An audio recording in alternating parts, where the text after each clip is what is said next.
Bien, hola, ¿qué tal? ¿Cómo están, gente? Espero que se encuentren todos perfectamente bien. Y bueno, vamos retomando, sí, nuestra materia, economía política, que forma parte del primer año de abogacía que dicta la Universidad Católica de Santa Fe en nuestra sede Posadas.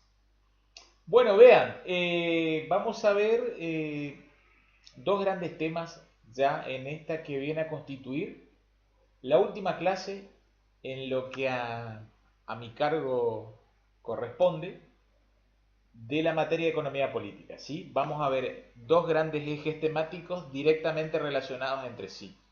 Por un lado, las cuestiones referentes a la conceptualización del crecimiento y desarrollo, ¿sí? Y como consecuencia de ello, la temática referida al encuadre tanto desde lo económico como de lo extraeconómico de los países subdesarrollados. ¿Está? Ese es un poco el desafío.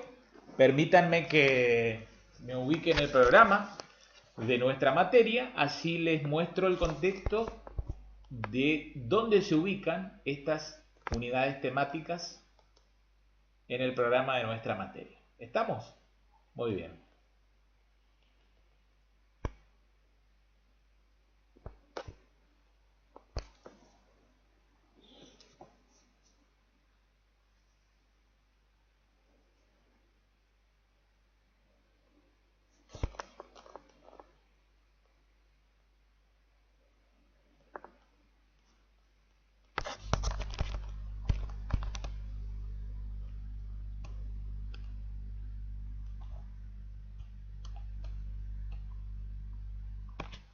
Bien, estamos en el contexto de la unidad 12 ya sobre el final, ¿sí? Ahí ven ustedes que una de las cuestiones referidas, tratadas en el mismo, tiene que ver con el crecimiento, ¿sí? Crecimiento económico, fuentes del crecimiento, y en concreto luego ven abajo, a partir del tercer renglón de esta unidad 12, los temas de crecimiento y desarrollo económico en los países desarrollados. Parámetros más usuales de medición tanto del crecimiento como del desarrollo económico. ¿Sí? Y luego ven este otro eje temático en la unidad que nos habla de los aspectos económicos de un país subdesarrollado y por último los aspectos extraeconómicos de un país subdesarrollado. ¿Está? Ese es el desafío. No perdamos más tiempo y comencemos la clase correspondiente al día de la fecha. ¿Estamos? Entonces, primera pregunta de movida, digamos, de cajón de arranque. ¿Crecimiento y desarrollo significan lo mismo? Clara será la respuesta, ¿sí? Que no van a significar lo mismo en materia económica. ¿Está? Veamos entonces a continuación cuáles son esas diferencias entre las nociones de crecimiento y de desarrollo. ¿Sí? El crecimiento es un concepto cuantitativo, ¿está? Y refiere al nivel general de actividad económica de un país medida en términos o en relación a la producción y a la inversión. Entonces vamos al tema concreto. ¿Con qué se mide el crecimiento? Se lo mide con el PBI.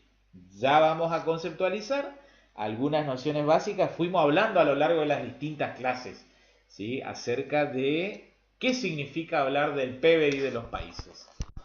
Por otro lado, el desarrollo, ven como, digamos, se contrapone en cierta manera, no es un concepto cuantitativo, es cualitativo, tiene que ver con la calidad de vida, con el nivel de vida de su población, el potencial humano que refleja la población de un país.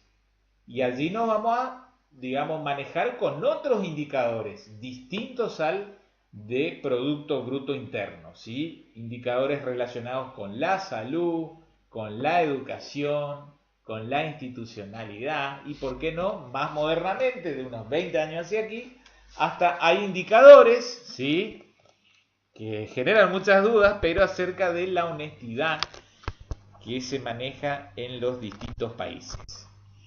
Entonces, vamos al principal indicador del crecimiento, ¿sí? PBI, Producto Bruto Interior o Interno.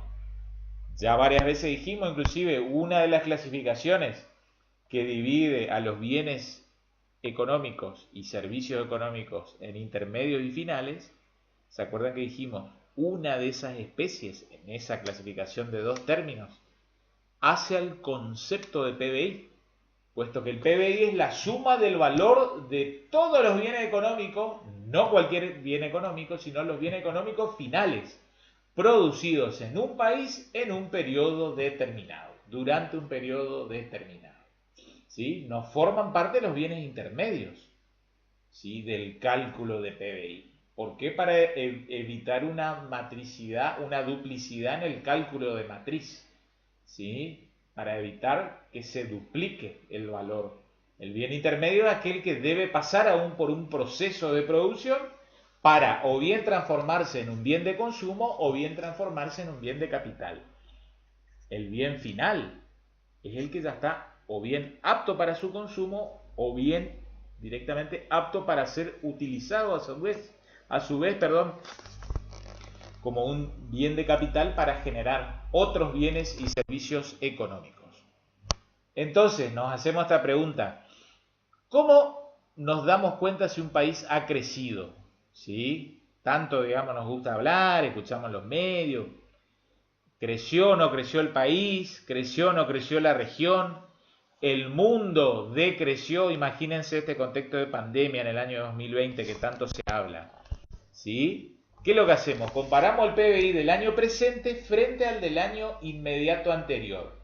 ¿Sí? Y este cálculo en definitiva toma una unidad de medida como emparejar, digamos, como para emparejar, como para poner a todos los países en la misma línea de partida, ¿sí? Y se mide en millones de dólares, ¿sí? Se está estimando que este año 2020 versus el año 2019, el mundo, estamos hablando de un PBI mundial, ¿sí? Estamos hablando de todo lo que se produjo en un año en el mundo. Se estima que este año el mundo, en general, sin alusión o mención a algún país en particular, ¿sí? En especial, se calcula que va a caer entre un 8 y un 12% el PBI mundial. Eso es una monstruosidad, ¿sí? Lo que ha caído. ¿Sí? Es como que si uno suma todo lo que este año trabajamos, todos los bienes que se han producido, se ha producido o se va a producir. Estamos iniciando noviembre ahora, nos quedan 2 meses, pero en 2 meses nos vamos a recuperar lo que no hicimos en 8 o 10 meses de parate, ¿sí? Entre un 8 y un 12% anual menos. ¿Está? Entonces, vamos ahora a los indicadores de desarrollo, ¿sí? ¿Cuáles son los indicadores? Y en primer lugar veamos cuáles son esas áreas en donde podemos evaluar indicadores de desarrollo, ¿sí? Por ejemplo, en materia de salud, ¿sí? Dos conceptos básicos que uno a golpe de vista permite, ¿sí? Nos permite identificar frente a qué tipo de país nos encontramos. Si un país más desarrollado o menos desarrollado, ¿sí? También va a haber, digamos, una unidad de medida porcentual, un numérico, que va, digamos, permitir comparar entre los países, ¿sí? Pero vean, por ejemplo, en salud la esperanza de vida. ¿Qué es lo que es la esperanza de vida? ¿Sí? Es la cantidad de años, ¿sí? Que se estima que una persona, por ejemplo, hoy naciendo en el año 2020, ¿sí? Se calcula, se estima que va a vivir, ¿sí? En un país determinado, en una región determinada, ¿sí? Después vamos a ver un cuadrito comparativo de las esperanzas de vida de los países, ¿sí? Como para que tengan una idea, en la República Argentina la esperanza de vida promedio, ¿sí? Está en torno a los 76 años de vida. Está entonces como que, digamos, el que nace en el 2020, siempre que no tenga, digamos, una enfermedad de fuste, ¿sí? De gravedad, se estima, es el promedio general, se estima que vivirá 76 años. ¿Sí? Es como que a 2020 le sumemos 76 años de edad, es como que llegaría hasta el año 2096 de este siglo XXI. ¿Se entiende? Por otro lado, ¿sí? O vean, les tiro otro dato de esperanza de vida de países vecinos, ¿sí? Como Brasil, ¿sí? Brasil rondando los 73, 74 años de vida, ¿sí? De esperanza de vida.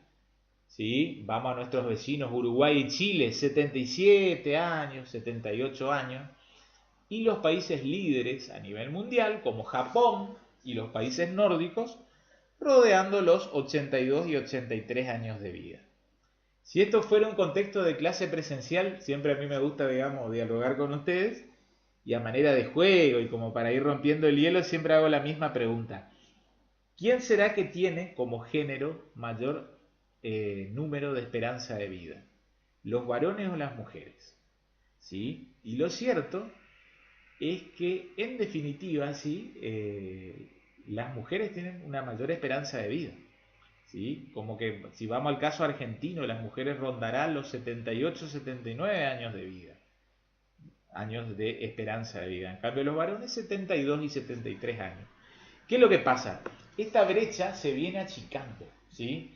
Fruto o consecuencia del modelo, digamos, productivo, el modelo familiar que se viene imponiendo en los últimos 30 o 40 años de vida. ¿Sí? La mujer ha ingresado con mucha fuerza, con mucho empuje al mercado laboral. ¿Sí? Antes era solo el hombre, digamos, el que trabajaba en un trabajo formal o directivo, empresarial, comercial, industrial, profesional. La mujer siempre trabajó como, digamos, ama de casa, ¿sí? Pero, ¿qué pasaba? En definitiva, el trabajo, muchos dicen el trabajo es salud, pero genera un desgaste, que esto se traslada en la salud, en enfermedades cardiológicas, psiquiátricas, psicológicas, ¿está? Y todas estas enfermedades, digamos, están siendo adquiridas ya por las mujeres. Entonces esa brecha, como que yo les diga, 78 años las mujeres, 72 los varones, se promedia y queda aproximadamente los 76 años de vida, en general sin distinción de género masculino o femenino, que por ejemplo tiene la Argentina como país. ¿Sí? Pero la brecha se viene achicando, ¿sí? Las mujeres cada vez disminuyen su esperanza de vida frente a lo que lo hacen los, digamos, como número los hombres. ¿Sí? Les contaba, países líderes a nivel mundial, como Japón y los países nórdicos, rondando los 82, 83 años de esperanza de vida. Vamos a este otro indicador, mortalidad infantil. ¿Qué es lo que mide la mortalidad infantil? La cantidad de decesos que ocurren dentro del primer año de vida por cada 1000 nacimientos. ¿Se entiende? ¿Sí? Como que yo les diga, en Argentina aproximadamente ronda el número de 12, 12,4, 12,3. Es como decir, fallecen 12 niños por cada 1000 nacimientos. ¿Sí? Si vamos al caso brasilero, por ejemplo, en Brasil el número duplica el nacional, 25, 26 nacimientos. ¿Sí? 26 niños que fallecen antes del primer año de vida. Esto indica, digamos, un claro indicador de qué sistema público, hospitalario, de salud, ¿sí? Si es, digamos, muy deprimido ese sistema, esa infraestructura de salud, o muy desarrollado, ¿sí? Más allá de que esté, o sea, de matriz pública, o que esté en manos de los privados la salud, y que ese es otro cantar, digamos. Otra gran área que se mide para saber si un país es más desarrollado o menos desarrollado, indicadores de educación, como el alfabetismo, el índice de escolaridad, la deserción escolar, receptividad terciaria y universitaria. ¿Sí? Por ejemplo, la tasa de alfabetismo tiene que ver con un porcentual, se expresa con un porcentual, ¿sí? Respecto de cuántas personas saben leer y escribir sobre el total de la población. ¿Sí? Hoy en día, en el año 2020, la inmensa mayoría de países del mundo se encuentra por encima del 90%. ¿Sí? En la Argentina, por ejemplo, el 98% de la población es alfabeta. En Brasil entre el 94 y 95%. ¿Sí? Y ni que hablar los países líderes y más desarrollados a nivel mundial, donde casi el 100% de su población reviste, digamos, naturaleza de persona alfabeta. Bien, después trabajamos también con índices de tanto de escolaridad, ¿sí? Como de, deserción escolar, ¿sí?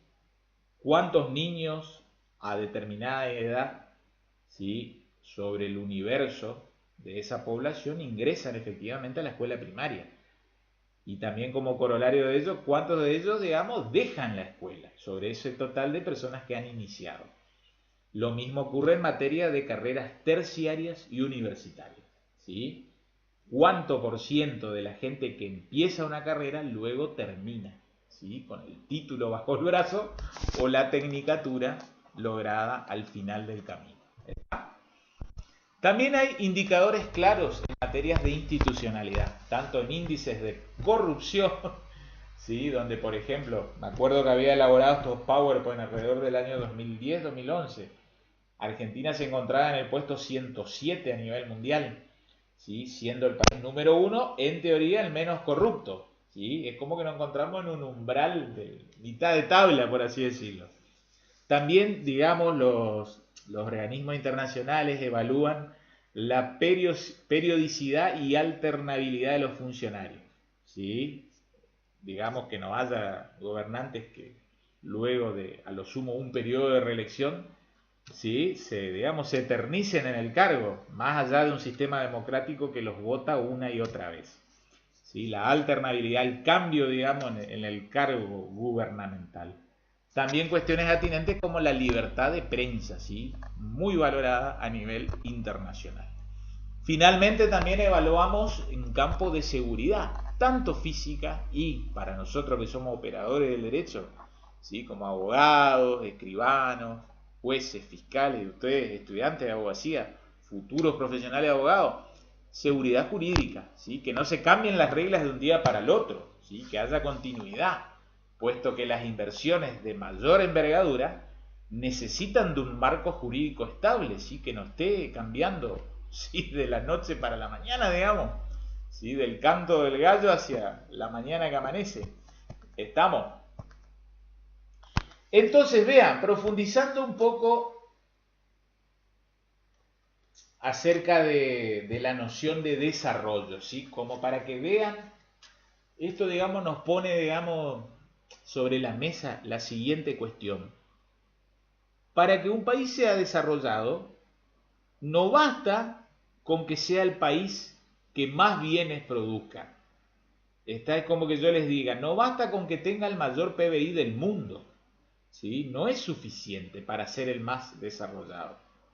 Puesto que, por ejemplo, los líderes a nivel mundial en cuanto al indicador de PBI no necesariamente son los países más desarrollados, ¿sí? Vamos al caso paradigmático de los Estados Unidos de América, ¿sí?, que ya vamos a ver en una cifra, ¿sí?, así muy genérica, pero muy patente, ¿sí?, muy visual, de cómo teniendo casi, por ejemplo, 10 veces más PBI que otros países que tienen 10 veces menos de PBI tienen una mejor estructura de calidad y de nivel de población.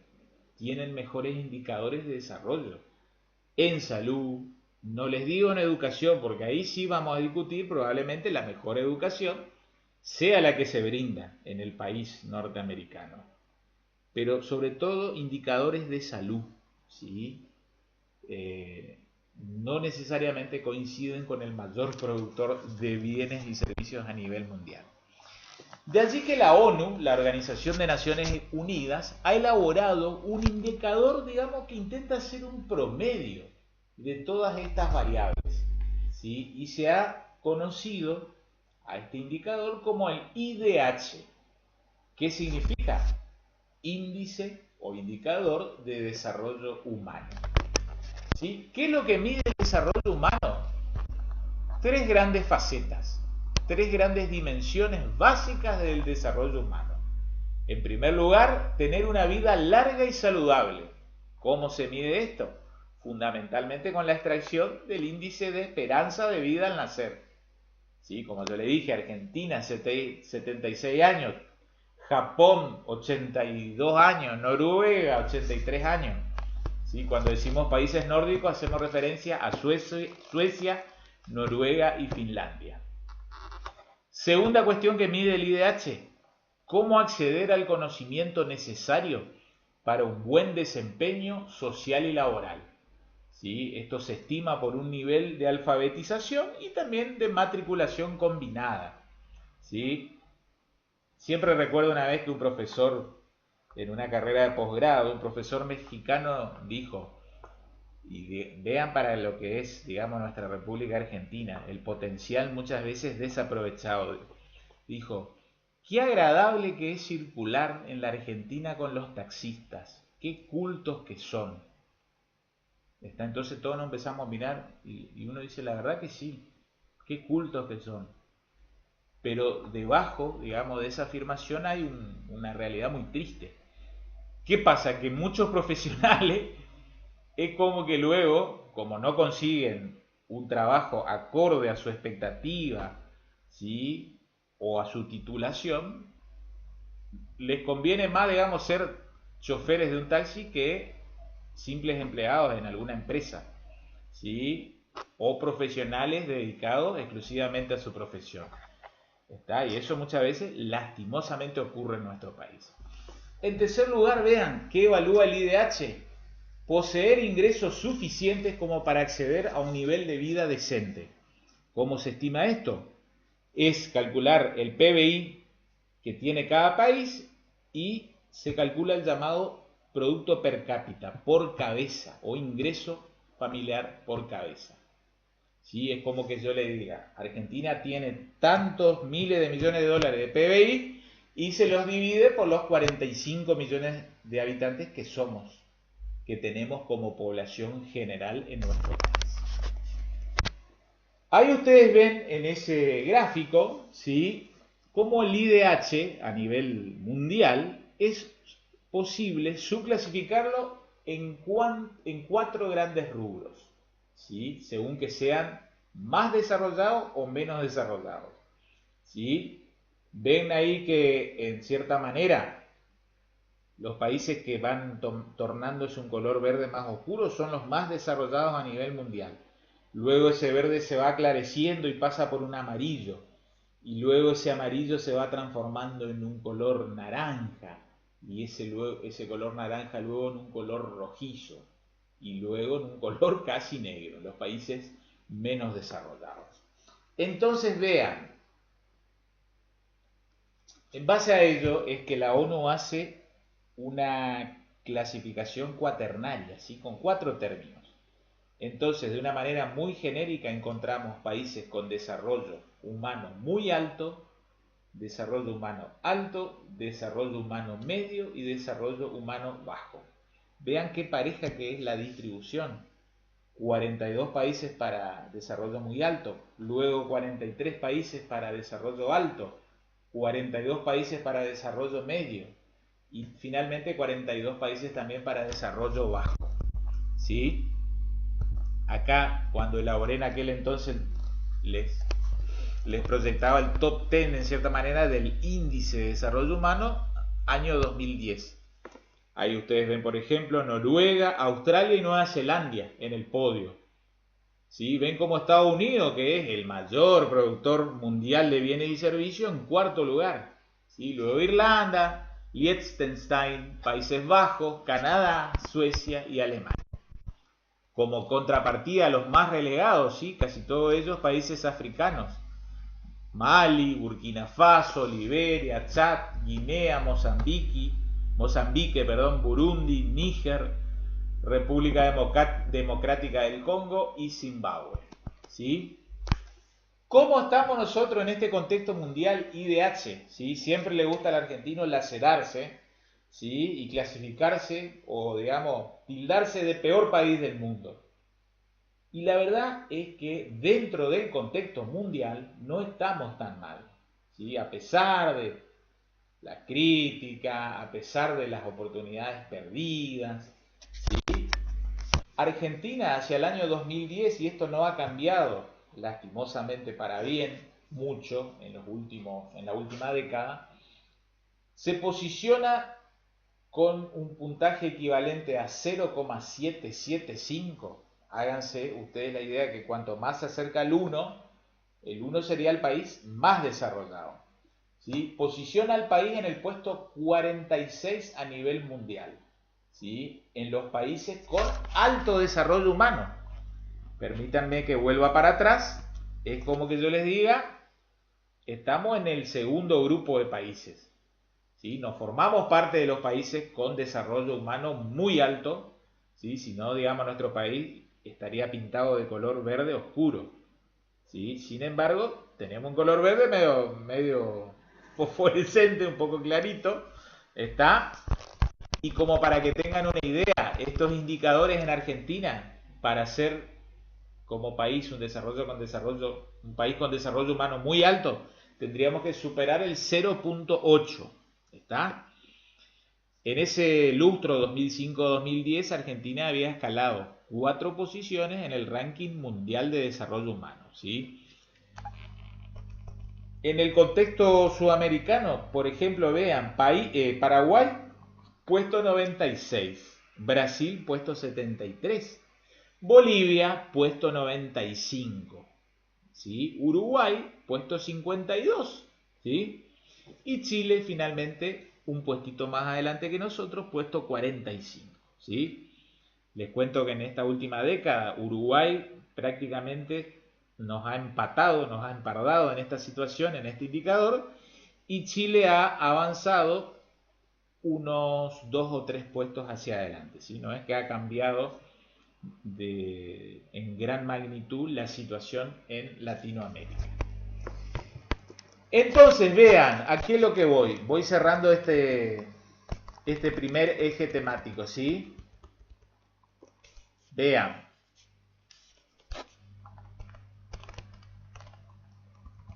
no nos olvidemos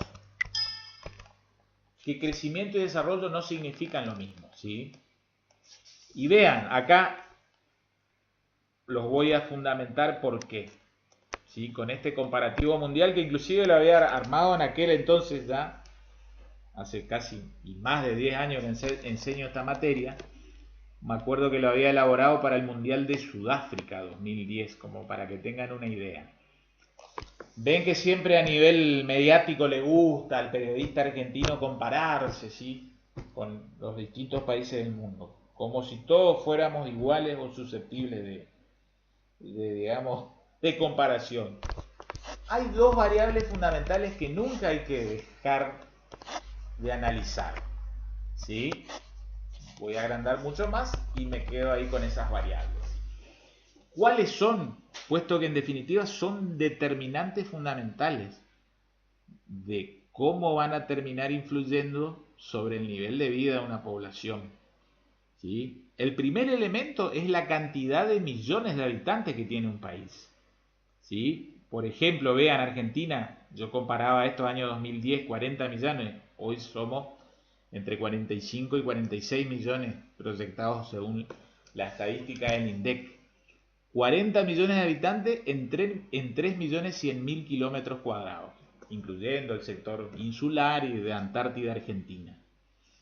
Brasil, vean, esto también se ha quedado atrasado, 191 millones de habitantes, hoy son casi 215 millones de brasileros, ¿sí? Pero nos gusta compararnos con Brasil y ellos son casi 4 o 5 veces más grandes que nosotros, ¿está? Vean lo que es el territorio en kilómetro cuadrado de los brasileros. Chile, 17 millones de chilenos. Paraguay, hoy rondando casi los 7.500.000 habitantes. Uruguay, que tanto nos gusta comparar ahora como el país Nobel, modelo sudamericano, pero entiendo yo que es imposible comparar, así como es imposible comparar Argentina con Brasil, puesto que Brasil es casi 5 veces más grande que la Argentina. Si uno hace un número muy rápido, Argentina es 10 veces más grande que Uruguay, ¿sí?, en cuanto a población. Uruguay con 3.500.000 habitantes hoy en día y Argentina con 46 millones de habitantes. Ni que hablar si hablamos o traemos a colación el elemento superficie en kilómetros cuadrados, ¿sí? Uruguay es como una gran provincia argentina, como que yo le diga Córdoba o La Pampa o provincia de Buenos Aires, ¿sí? Por eso Uruguay, por ejemplo, a nivel político es unitario, ¿sí? No es federal. Entonces los gobernantes de las ciudades más importantes y regiones, ¿sí?, provienen del poder central, ¿sí? Imagínense si eso es factible en la República Argentina.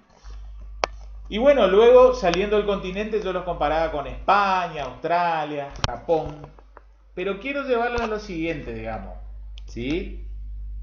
Vean lo que es Estados Unidos. 307 millones de habitantes en casi 9.631.000 kilómetros cuadrados. ¿Sí? Vamos al dato de PBI. ¿Sí? Vean, PBI calculado en millones de dólares. ¿Sí? Por ejemplo, Estados Unidos, el número uno a nivel mundial, 14.000 millones de dólares que produce en un año. ¿Quién es el segundo? Vean, en aquel entonces, ahora esto se ha emparejado. Ha subido China y se ha achicado la brecha. China con 4.420.000 millones de dólares. ¿Sí? Es decir, casi 10.000 millones de dólares menos por año. ¿Sí?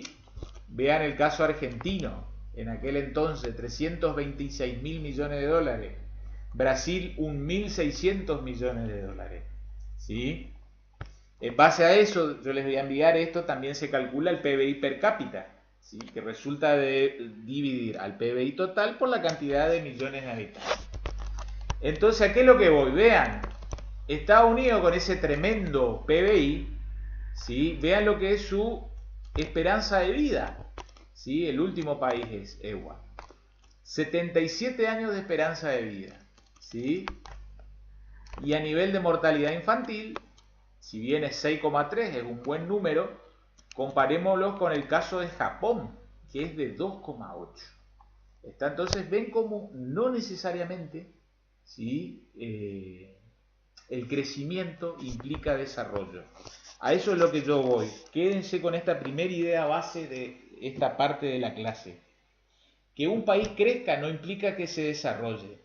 Es en cierta manera lo que le pasó a Argentina del año 2004 al 2011, 2012, donde tuvo números realmente excepcionales de crecimiento, pero ello no se trasladó al desarrollo.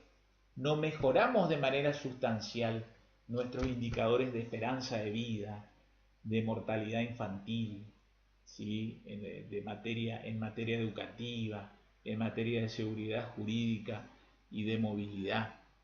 ¿Está? Entonces, vean, que haya crecimiento no necesariamente implica que haya desarrollo. Ahora bien, para que un país se desarrolle, necesariamente necesita de crecimiento. Sin dinero, sin plata, ¿sí? Que en definitiva resulta de la producción de bienes y servicios, un país no puede desarrollarse, no puede mejorar su infraestructura hospitalaria, su infraestructura de rutas y caminos, su infraestructura de transporte de pasajeros aéreos, terrestres, ¿sí? Por vía de tren, marítima, fluvial. Hay que producir. El tema es que la gran clave, el quid de la cuestión es que ese crecimiento se traslade luego en desarrollo. ¿Sí? Entonces, siempre me gusta cerrar con esta idea, subtitulándolo en cierta manera así, vean, orden de implicancias. Vuelvo a reiterar, orden de implicancias. Que haya crecimiento no implica necesariamente que luego ese país tenga desarrollo. Ahora bien, es imposible, prácticamente imposible, que sin crecimiento llegue a haber desarrollo. Es decir, el desarrollo implica que un país haya crecido, que haya mejorado sus indicadores de PBI. El tema es que si esos indicadores de PBI luego se trasladan al nivel general de vida de toda la población. ¿Qué puede suceder? Que estemos en presencia de una economía muy concentrada, que en pocas manos, en definitiva, ese crecimiento se termine distribuyendo. ¿Sí? Y bueno, ahí hay innumerable cantidad de reflexiones que uno puede llegar a realizar o a efectuar. ¿Estamos? Bien. Vean entonces, vamos al siguiente tema, ¿sí? Vamos a meternos en la cuestión referida. Vamos a meternos en la cuestión referida a los países subdesarrollados. ¿Estamos? Vean.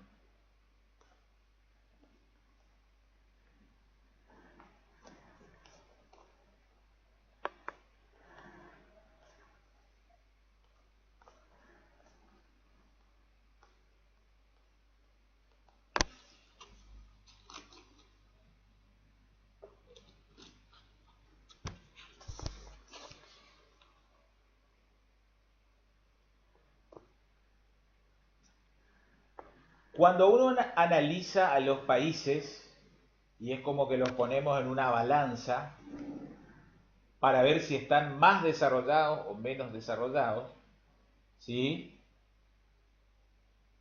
Resulta ser que hay que analizar no solo los aspectos económicos.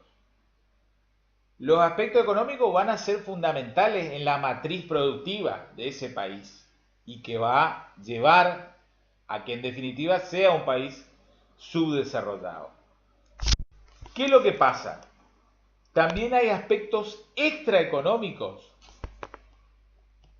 que influyen de manera determinante muchas veces en la configuración de países subdesarrollados.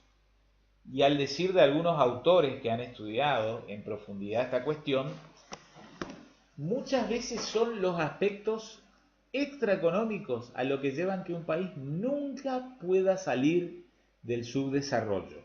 ¿Sí?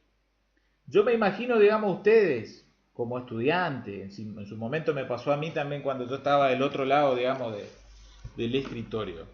Uno siempre se empieza a preguntar cuando empieza a estudiar estos temas, ¿Argentina es un país desarrollado o subdesarrollado? ¿Sí? Entonces, vean, con esa idea, vayamos pasando los distintos filtros, ¿sí? Pero hay que estudiar teoría desde el aspecto teórico. ¿Cuáles son esos filtros? Entonces, bajo los cuales uno, digamos, hace la sazón, hace el traspaso por filtro y uno permite identificar si un país es más desarrollado o menos desarrollado, ¿sí?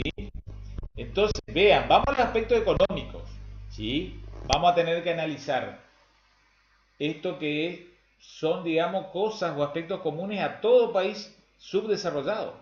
Tienen una estructura económica primaria y dual.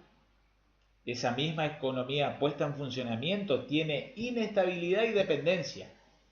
Y en esa economía se verifica un círculo vicioso de la pobreza, tanto en su aspecto estático como dinámico. Desde lo extraeconómico, resulta ser que encontramos en los países subdesarrollados, y ya anticipo, digamos, un poco el juego, como el nuestro, estructuras sociales, políticas y mentales que influyen en la configuración de un país subdesarrollado. Entonces, vean, estamos en economía, vamos a los aspectos económicos y vamos a hacer una tipificación, un encuadre clásico de cuando uno advierte que se encuentra en presencia de un país subdesarrollado. ¿Sí? Cuando uno advierte que la economía de ese país adopta una estructura primaria y dual. ¿Sí? Primaria, ¿por qué? Porque se dedica a las actividades justamente el sector económico primario, actividades primarias, sector extractivo de la economía, como se suele decir, agricultura, ganadería, minería, pesca, forestación.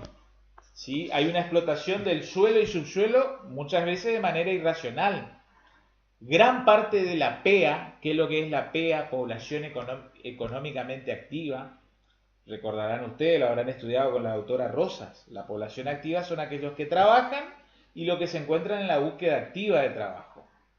Gran parte de esa población se encuentra concentrada en esas actividades. ¿Sí? Por ende, lo que exporta un país subdesarrollado, lo que saca para afuera, fuera de sus fronteras, es producción primaria. Por otra parte, también hay un importante número de personas en el sector terciario. ¿Qué es lo que es sector terciario? Servicios, generalmente en los centros urbanos. ¿Por qué? Por la burocracia estatal existente. ¿Sí? Elevados números de empleados públicos, por así decirlo. Entonces decíamos, como que si le sacamos una foto a la economía de un país subdesarrollado, en esa foto vemos que es primaria y dual. Primaria por el predominio de la actividad económica primaria, sector primario de la economía, ¿sí? Principalmente extractivo de materias primas, ¿sí? Generalmente sin valor agregado, así se saca al exterior y muchas veces uno importa el mismo producto pero ya con valor agregado, ¿sí? O producido, ¿sí? ¿Por qué dual? Porque coexisten ahí en esas imágenes, ¿sí? Ustedes advierten la coexistencia de dos grandes estructuras, muchas veces un sector precapitalista, que ustedes lo advierten en esas dos primeras fotos superiores, y a la par, a la vez, un sector capitalista, ¿sí? Como esos grandes edificios, grandes industrias, ¿sí? Un sector precapitalista arcaico, de subsistencia, pequeñas unidades agrícolas y artesanales. Y en el sector capitalista, muchas veces se subdivide a su vez en capitales extranjeros que se suelen dedicar al escaso sector industrial y por otro lado capitales nacionales que se dedican a comercio y actividades financieras, ¿sí? Lo más grave es que ambos sectores están desarticulados, sin diálogo, no hay relación entre ellos. El sector extranjero depende del exterior, es decir, donde está la matriz, por ejemplo, de esa fábrica o de esa empresa, en un país desarrollado. El sector nacional vive estancado, sin relación, ¿sí? O ayuda del primero. Por otro lado, lo que recién veíamos era como si fuera una foto, ¿sí? En su aspecto estático. La economía primaria y dual, lo que uno advierte. Si uno empieza a estudiar el movimiento, la dinámica de esa economía, como que yo les diría, como que luego grabamos un video continuo, una serie ininterrumpida de imágenes, que en definitiva eso es un video, uno advierte que esa economía tiene inestabilidad. Vaya el ejemplo argentino de estos últimos 15 días, ¿sí? Pendiente la economía argentina de un alambre que está a punto de cortarse, que es el tipo de cambio, relación peso-dólar.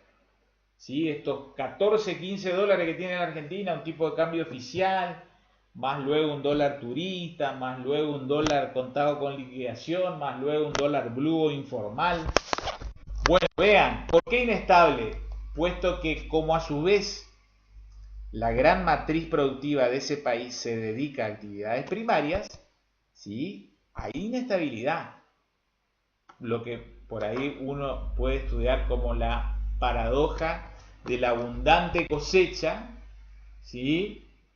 En estas cuestiones, digamos, de productos primarios, gran influencia climática, granizos, sequías, inundaciones, se proyectan tres grandes cuestiones. En lo productivo, gran influencia de la naturaleza, del sector primario.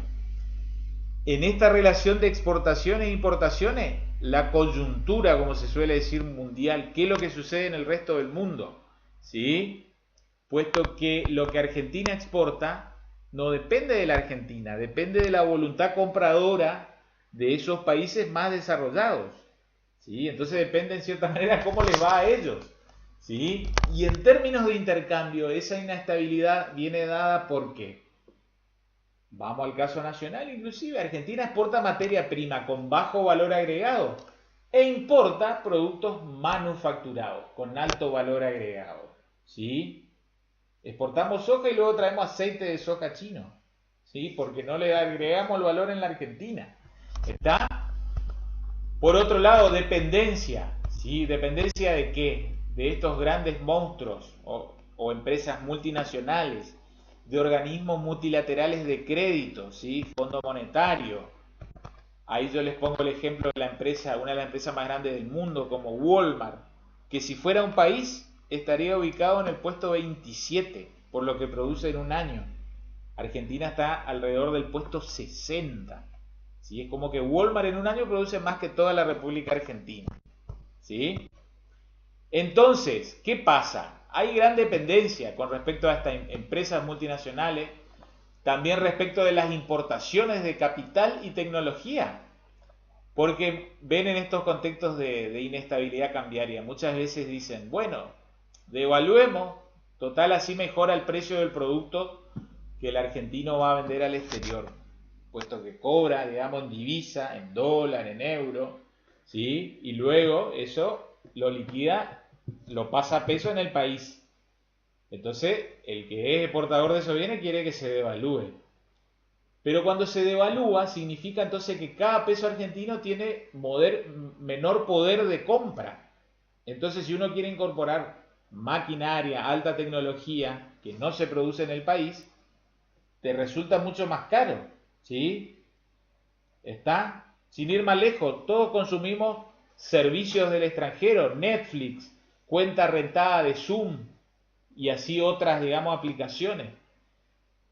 Uno puede decir $10, $15, parece insignificante, pero está tan devaluado el peso argentino, ¿sí? Y digamos, la recomposición salarial es tan lenta como si fuera un caracol adormecido, que entonces cada vez es más difícil seguir sosteniendo, ¿sí? O manteniendo hasta para el usuario privado, consumidor de esos bienes y servicios. Finalmente, ¿sí? Vimos que había una imagen estática de la economía donde advertíamos que era una estructura económica primaria y dual. Si la poníamos en movimiento y la filmábamos en proceso, cómo avanzaba, gran inestabilidad y dependencia.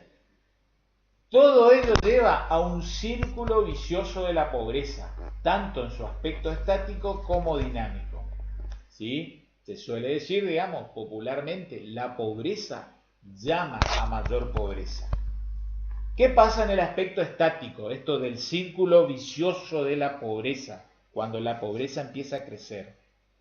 En el país subdesarrollado hay escasa capacidad de ahorro interno, ¿sí? Y como no hay ahorro, no se puede pasar a otra actividad económica que es la de inversión.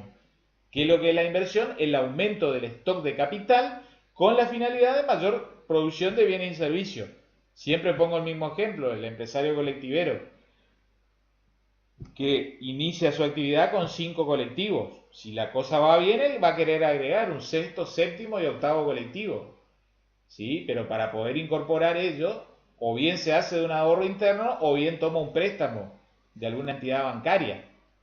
Como no hay un mercado interno digamos, de magnitud importante, como no tiene demanda, ¿para qué va a invertir? Si él con los 5 colectivos arregla en cuanto a la capacidad de producir 50 pasajes por día por cada unidad. ¿Sí? En definitiva, pocas expectativas de despegue, lento crecimiento si es que lo hay, escaso desarrollo con el concepto que vimos hace unos 20 minutos atrás. Desde lo dinámico, vean cómo coexisten sectores más desarrollados y otros menos desarrollados dentro de un mismo país. ¿Sí? Hay veces que hasta hay que caminar 10 cuadras o trasladarse en un taxi o automóvil. ¿Sí? Empobrecimiento de ciertas regiones, ¿sí? En donde hay emigración de la gente que se va de allí, desaparece en la industria, y a la par enriquecimiento de otra región más favorecida. ¿Sí? Acá yo siempre pongo el mismo ejemplo. Ustedes ven en las imágenes superiores la imagen de Puerto Madero, ¿sí? Y abajo la Villa 31, ¿sí? Pongo ahí esa fotito, digamos, de Google Maps. El redondel en naranja superior es la Villa 31. Si alguna vez fueron en colectivo a Retiro, ven que la calle de Retiro interna para llegar a los andenes pasa por el costado de la Villa 31. A 8 o 10 cuadras allí se encuentra Puerto Madero, en donde los edificios de más de 70 u 80 pisos, el más alto de ellos, en donde el metro cuadrado es el más caro de Latinoamérica, inclusive metros cuadrados construidos más caros que en México DF, Distrito Federal. ¿Sí? Ahí vemos otra imagen, ¿sí? Del centro de la ciudad de Buenos Aires y parte de la Villa 31, en una misma toma. Esto no es exclusivo de la Argentina, ¿sí? Ahí vemos una típica favela brasilera, si alguna vez fueron a Río de Janeiro o a la salida de San Pablo. Cientos de kilómetros de favela en los suburbios de las ciudades, ¿sí? Favela de Rosinia en la propia ciudad de Río de Janeiro. ¿Sí? Grandes edificios de 30 a 40 pisos y atrás, en los morros, la gente. ¿Sí? Viviendo en las favelas. En Perú le llaman las callampas. ¿Está? Bien, entonces, vean. Vamos encarando la parte final de nuestra clase de hoy. ¿Sí? ¿Qué sucede? Hemos hecho el análisis, permítanme que vuelva para atrás, ¿sí? De los aspectos económicos del país desarrollado, ¿sí? Que veíamos y advertíamos, en definitiva, cómo encontrábamos una economía primaria y dual desde la foto en esa imagen estática. Puesta en funcionamiento esa economía es muy inestable y dependiente, y ello llevaba a que haya un círculo vicioso de la pobreza. La pobreza que atrae a mayor pobreza, escasa capacidad de inversión, ¿sí? Por imposibilidad de ahorro, no porque no quieran, sino porque no pueden, ¿sí? En definitiva, la gente en estos países no puede ahorrar, puesto que los ingresos que obtienen prácticamente se esfuman en la satisfacción de necesidades de tipo primaria o básicas. Vamos ahora al análisis de los aspectos extraeconómicos, ¿sí? Estas cuestiones referentes a las estructuras sociales, políticas y mentales, ¿sí? Permítanme que adelante el Power.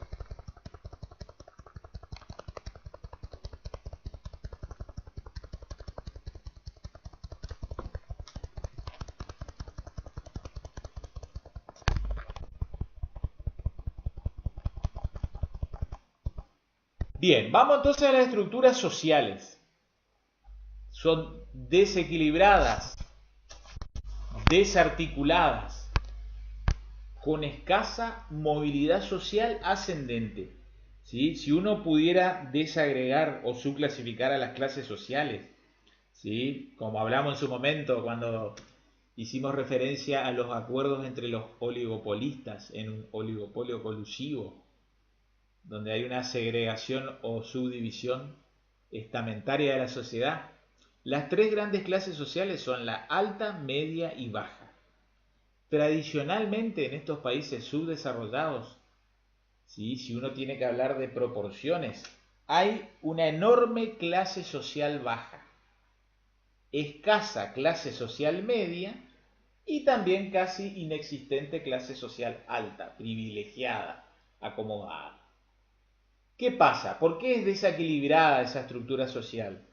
Porque precisamente la clase media es la que dinamiza esa movilidad social ascendente, es la que permite que el que en algún momento su hijo, su nieto fue de clase baja, con el sacrificio, ¿sí? Con la evolución, con la preparación, algún día puede ser de clase media.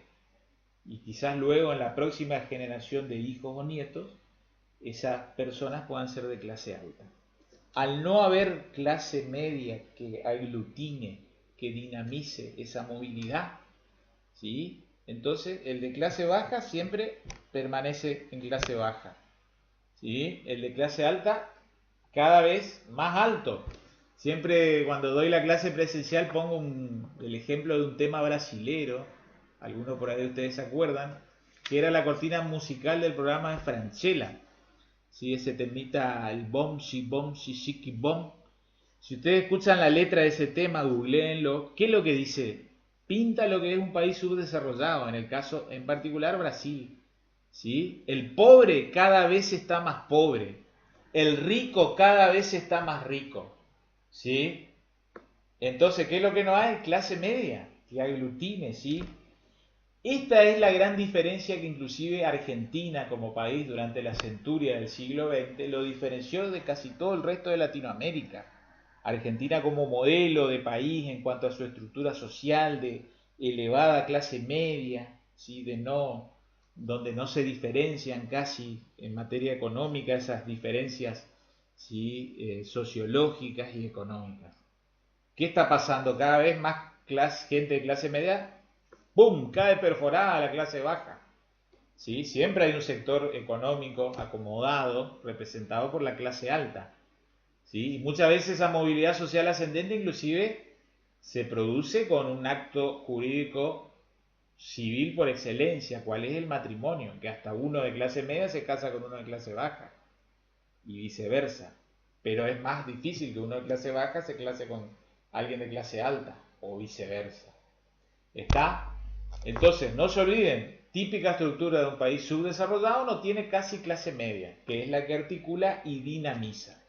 ¿Sí? Y en definitiva obstaculiza a la movilidad social ascendente. ¿Está? Desde lo político, tremenda inestabilidad. Si estamos en el segunda mitad del siglo XX, en toda Latinoamérica, ¿qué era lo habitual? El golpe de Estado. ¿Sí?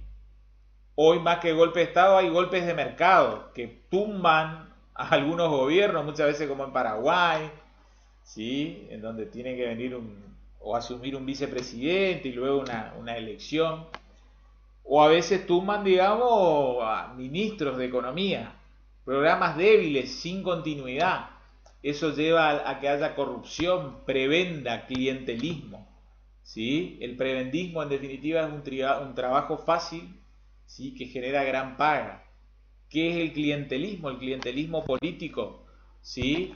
que, que permite que en definitiva un patrón o líder político obtenga rédito a costa de la gente que lo sigue y luego como paga a esa gente que lo siguió, por ejemplo, le acomodan en algún puesto o cargo.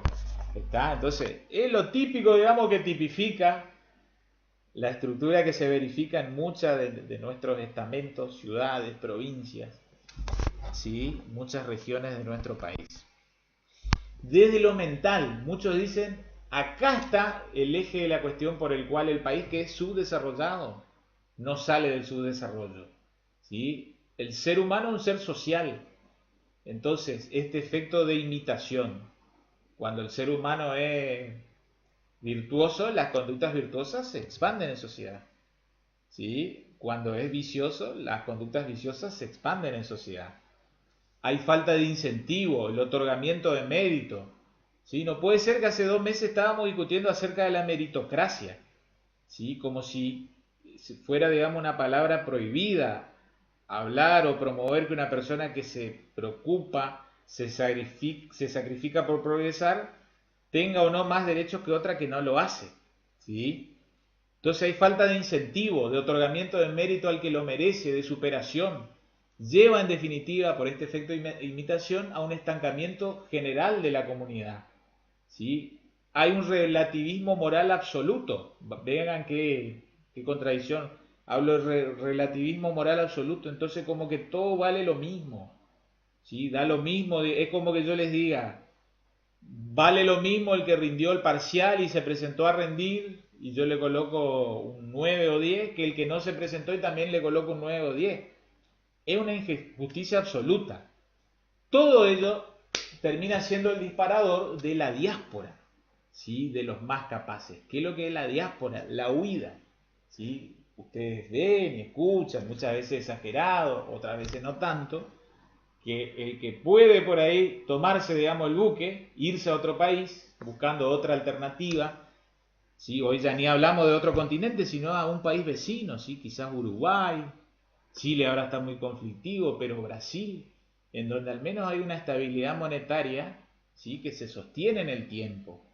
No como en nuestro caso, digamos, que se esfuma, digamos, lo que uno obtiene en el mes anterior, o hay veces que uno vende un inmueble o un automotor que uno no lo vende todos los días.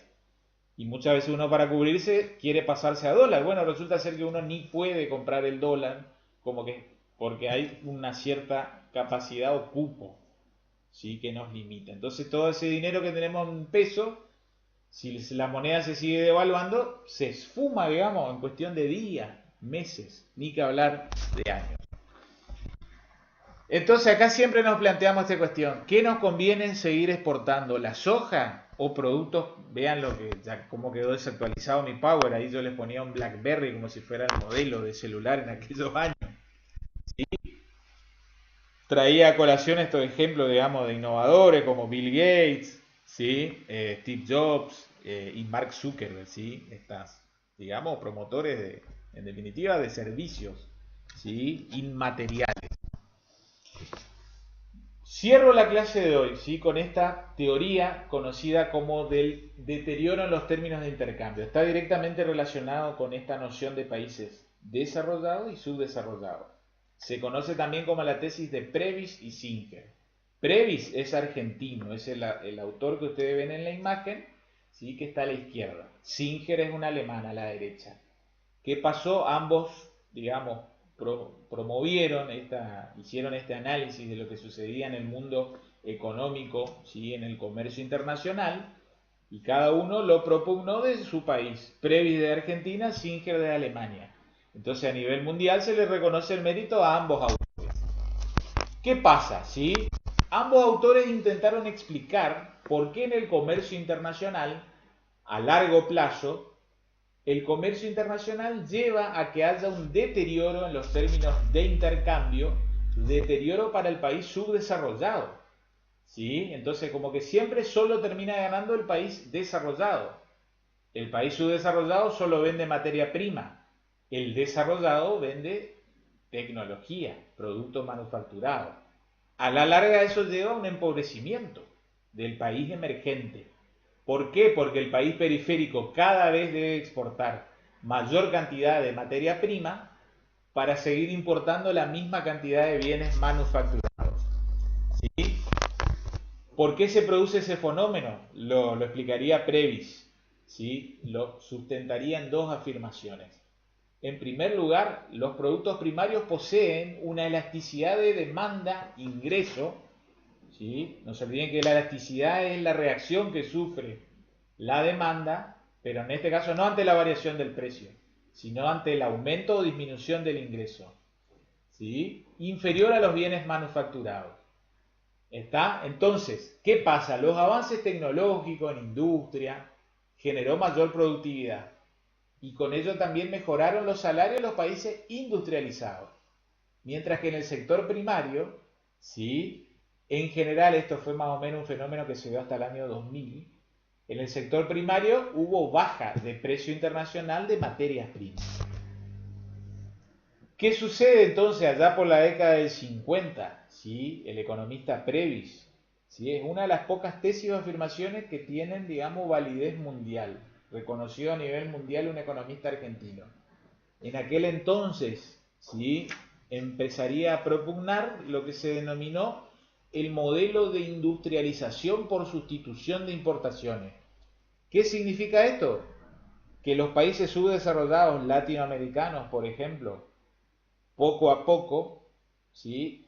Empezaron a industrializarse en algunos sectores de la economía, ¿sí? Industria liviana, ¿sí? No les digo de fabricación de armamento y balística, ¿sí? O grandes túneles y caños para hacer un túnel, ¿sí? Sino industria básica, un lavarropa, una motocicleta. Entonces, por eso ustedes ven que, por ejemplo, Argentina tiene un escaso sector industrial, ¿sí? Algunas cosas se fabrican en la Argentina y muchas de esas industrias surgieron en aquel entonces, finales de la década de 50 y comienzos de los años 60.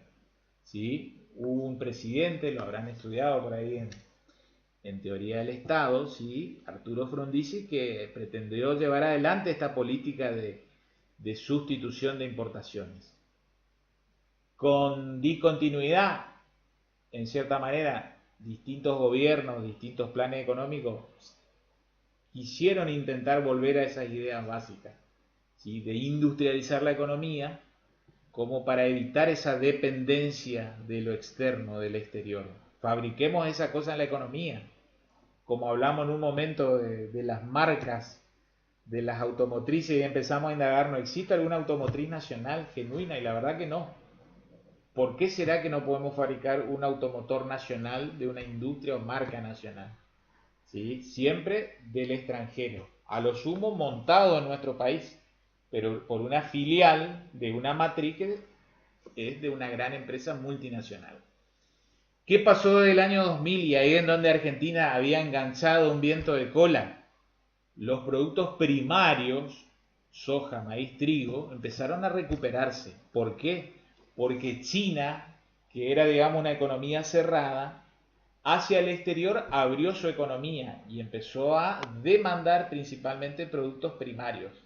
Entonces Argentina, Brasil, Chile ya lo hacía siempre de sus minerales, pero sí, estos dos grandes países de Sudamérica con extensiones de tierra enormes, ¿sí? Y grandes especies, grandes superficies cultivadas, empezaron a importar estos bienes primarios. Como demandaban los chinos, habría gran demanda, estos productos elevaron su precio.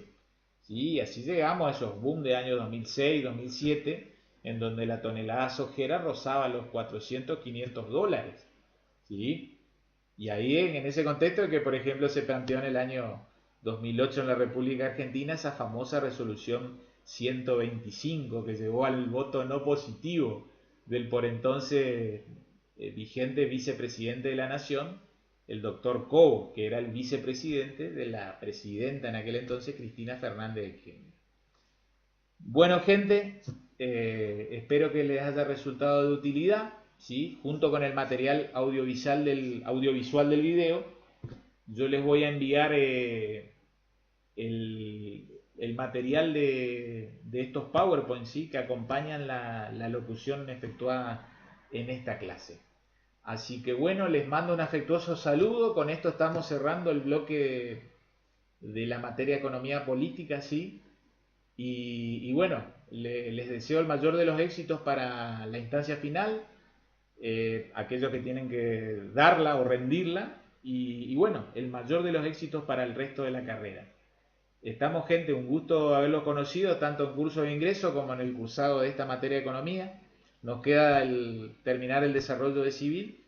Y bueno, les mando un afectuoso saludo, éxitos, cuídense, cuiden a su gente y nos vemos en la siguiente clase. Muchas gracias, chau chau.